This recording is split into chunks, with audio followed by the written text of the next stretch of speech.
Hello again. Anybody with the slightest experience of the real world knows that there is a serious problem with qualifications gained in some parts of Africa and Asia.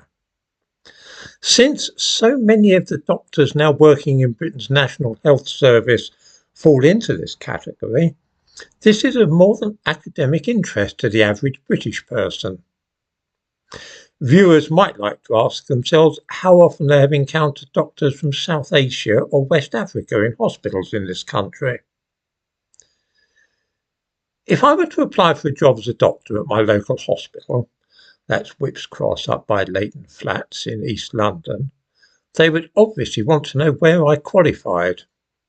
If I said that this was at a medical school in Britain, then it would be the work of a moment to check that. Even if I had certificates, the staff at the medical school would have records as well, and a phone call would probably lead to my being caught out. I would be unlikely to get away with such an imposture. But suppose I had qualified in a town in Nigeria where the staff at the medical school all spoke Igbo, or in a provincial hospital in Pakistan where everybody spoke Urdu or Punjabi. How easy would it be to check that my certificates were genuine then? The problem is, you see, that in some parts of the world, Pakistan for instance, fake qualifications are so common as to be part of the fabric of everyday life.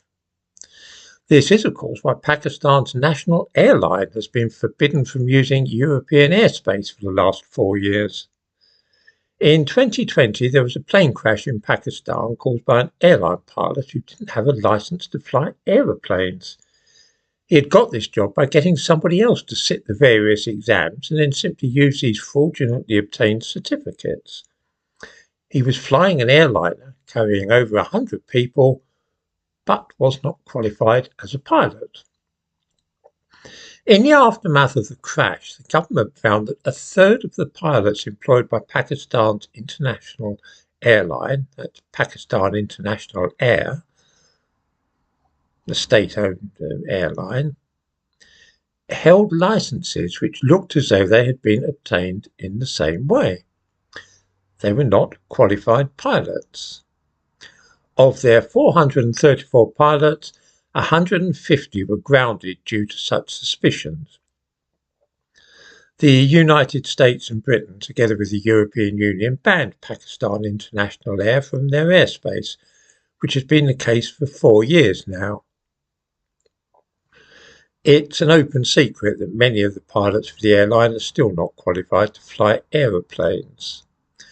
In the description to this video, I give a link to the Wikipedia page detailing this little-known scandal. A lot of this was done, as I say, by getting people to sit exams for them, something we see in this country sometimes with driving tests. It does not take any kind of genius to work out that if this is a situation with pilots working for the national airline and that a third of them were bogus, then similar problems might be found with other professions such as engineering and medicine, say. In fact, Pakistan has a huge problem with fake doctors, people who are paid for their degrees or got others to sit the examinations for them, as was done by all those bogus pilots. Try Googling Pakistan fake doctors and you will soon see that it's a big problem there. Of course, many of these people, when there is a crackdown on fake doctors in Pakistan, come to this country and try their luck here instead. This is no secret. Anybody from Pakistan knows about these rackets. Much the same happens in Nigeria, of course, and it is perhaps no coincidence that if you should meet a foreign doctor working in a British hospital, the chances are that he or she will be from Pakistan or Nigeria. There is a hidden scandal here, just waiting to erupt.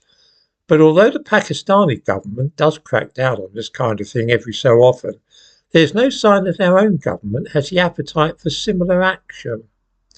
The NHS is simply too reliant upon foreign doctors for anybody at all to wish to rock the boat.